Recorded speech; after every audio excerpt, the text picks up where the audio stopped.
হাই friends, সঁচাকৈ কাৰ কপালত কি লিখা আছে কোনেও নাজানে। কাৰণ আজি কেৰেলাৰ এজন ব্যক্তিয়ে এটা সাধাৰণ 300 টকীয়া টিকেটে 12 কোটি টকা পইচা জিকিছে লটাৰী খেলত। সেইটো কাৰণে কাৰ কপালত কি লিখা আছে সঁচাকৈ কোনেও ক'ব নোৱাৰে। মোৰ কপালত কি লিখা আছে আপুনি ক'ব নোৱাৰে, আপোনাৰ কপালত কি লিখা আছে মই ক'ব নোৱাৰোঁ।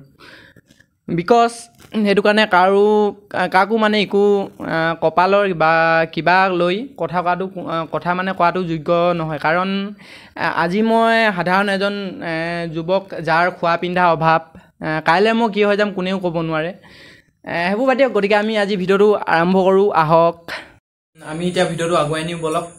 আজি আপোনালোকে সকলোৱে জানে 571তম মহাপুৰুষ শংকৰদেৱৰ তিথি উপলক্ষে আপোনালোকক সকলোকে শুভেচ্ছা জনালোঁ।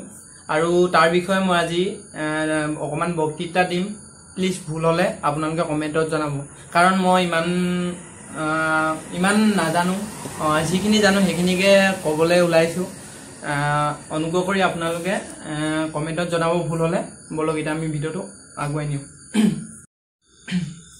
মহাপুৰুষ শ্ৰীমন্ত শংকৰদেৱৰ 1449 চনত জন্ম হৈছিল আৰু তেওঁৰ পিতৃৰ নাম আছিল কুকুম্বৰ ভূঞা, মাতৃ সত্যা সন্ধ্যা। তেওঁৰ পিতৃ মাতৃ তেওঁ সৰু হৈ থাকোঁতেই পৰলোকগামী হোৱাৰ কাৰণে তেওঁ আইতাক খেৰসুতীয়ে তেওঁক ডাঙৰ দীঘল কৰিছিল। আৰু 12 বছৰ বয়সত তেওঁ মাধৱ কন্দলী আশ্ৰমত শ্ৰীমন্ত শংকৰদেৱক থৈ আহিছিল, কাৰণ জ্ঞান পাবৰ কাৰণে আৰু শিক্ষা গ্ৰহণ কৰিবৰ কাৰণে। আৰু তেওঁ সেই তাত অ আ ক খ জানিয়েই শিকিয়েই এটা কবিতা লিখিছিল, যিটো কবিতা আপোনালোকে সকলোৱে জানে, কৰতল কমল। শংকৰদেৱ মাধৱ কন্দলীৰ প্ৰিয় শিষ্য আছিল। তেওঁ একেধাৰে এগৰাকী সমাজসেৱক, সুনৃত্য, ধৰ্মপ্ৰচাৰ, কবি, চিত্ৰকাৰ আদি ক্ষেত্ৰতে আছিল। মহাপুৰুষ শংকৰদেৱে নৱবৈষ্ণৱ ধৰ্ম প্ৰচাৰ কৰি অসমৰ সমাজ জীৱনক একত্ৰিত কৰিছিল। মহাপুৰুষ শংকৰদেৱ অসমীয়া জাতি সংস্কৃতি নিৰ্মাতা। তেওঁ অসমৰ তথা ভাৰতীয় সংস্কৃতিলৈ বিস্ময়কৰ অৱদান আগবঢ়াই থৈ গৈছে।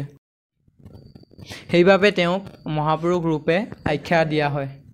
আমাৰ সেইজন মহাপুৰুষে 1568 চনত কোচবিহাৰত পৰলোকগামী হয়। হাই ফ্ৰেণ্ডছ, আজি মোৰ ভিডিঅ'টো ইমানতে সামৰণি মাৰোঁ। যদি ভিডিঅ'টো ভাল পালা এটা লাইক, কমেণ্ট, শ্বেয়াৰ এণ্ড লগতে চেনেলটো ছাবস্ক্ৰাইব কৰিবলৈ নাপাহৰিব। আজিলৈ দিলোঁ, বাই বাই।